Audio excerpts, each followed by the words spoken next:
एक बार गौतम बुद्ध अपने शिष्यों के साथ एक नदी के किनारे से गुजर रहे थे। शाम का समय था। डूबता हुआ सूरज अपनी लालिमा से वातावरण को आकर्षण बना रहा था। बुद्ध ने देखा कि कुछ बच्चे नदी के किनारे बड़ी गीली मिट्टी से छोटे छोटे घर बना रहे थे। वो बच्चे इतने प्रसन्न थे कि जैसे उन्हें सब कुछ मिल गया हो, अब उन्हें किसी भी चीज़ की आवश्यकता नहीं हो। अपने घर बनाने के काम में पूरी तरह से लीन थे, उसमें खोए हुए थे। यह देख बुद्ध और उनके शिष्य वहीं खड़े होकर बच्चों के इस खेल को देखने लगे। तभी थोड़ी देर बाद एक बच्चे का पैर दूसरे बच्चे के बनाए हुए घर से टकरा गया और उसके मिट्टी के घर का आकार बिगड़ गया। इस पर वह दूसरा बच्चा चिल्लाया, तुमने यह क्या कर दिया? तुम्हें पता नहीं कि मैंने इसे इतनी मेहनत से बनाया था? आज के बाद तुम मेरे मित्र नहीं हो, तुम्हारी और मेरी मित्रता खत्म। इसके बाद वह दूसरा बच्चा अपना घर बनाने में लग जाता है। थोड़ी देर बाद उन बच्चों की माताएं आती हैं जो कि नदी के किनारे कपड़े धो रही थी और आकर कहती हैं, चलो बच्चों, अब शाम हो गई है, इसलिए अब अपने अपने घर चलो। इतना सुनते ही वो सारे बच्चे अपने बनाए हुए मिट्टी के घरों पर कूद कूद कर उन्हें तोड़ने लगे। वो सारे खुशी से चिल्ला रहे थे और मिट्टी के घरों पर कूद रहे थे।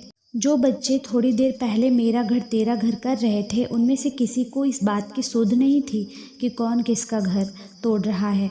थोड़ी देर उछल कूद करने के बाद वे अपने एक दूसरे के कंधों पर हाथ रखकर मस्ती मजाक करते हुए अपने अपने घर को वहां से चले गए।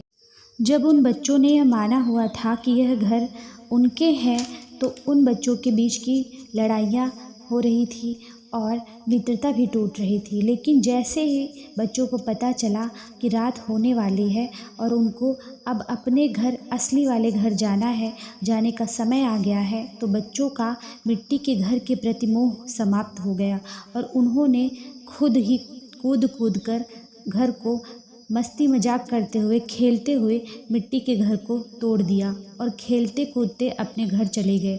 इस घटना को बुद्ध और उनके शिष्य पूरे ध्यान से देख रहे थे, लेकिन जाते हुए बच्चों को देखकर बुद्ध मुस्कुराने लगे। शिष्यों ने बुद्ध के मुस्कुराने का कारण पूछा तो गौतम बुद्ध जी ने कहा कि ठीक ऐसा ही हमारे जीवन के साथ भी होता है।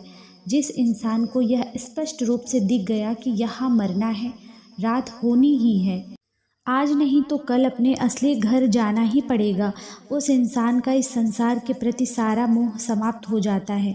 जैसे जब उन बच्चों का यह महसूस हो गया कि यह तो उनकी ही बनाई हुई दुनिया थी जिसमें वह कुछ देर के लिए खो गए थे, तो उनका असली घर तो कहीं और है, तो उन्होंने अपने उन मिट्टी के घर को तोड़ दिया।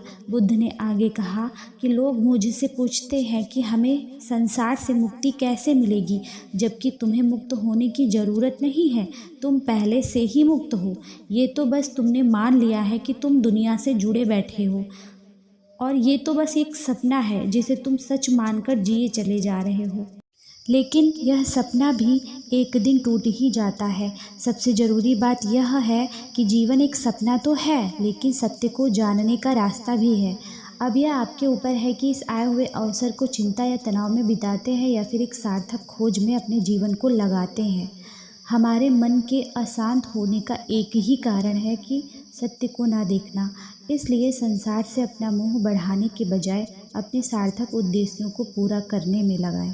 दोस्तों, आई होप यह स्टोरी आपको पसंद आई होगी, तो चैनल को लाइक, शेयर और सब्सक्राइब करना ना भूलें। Thank you so much.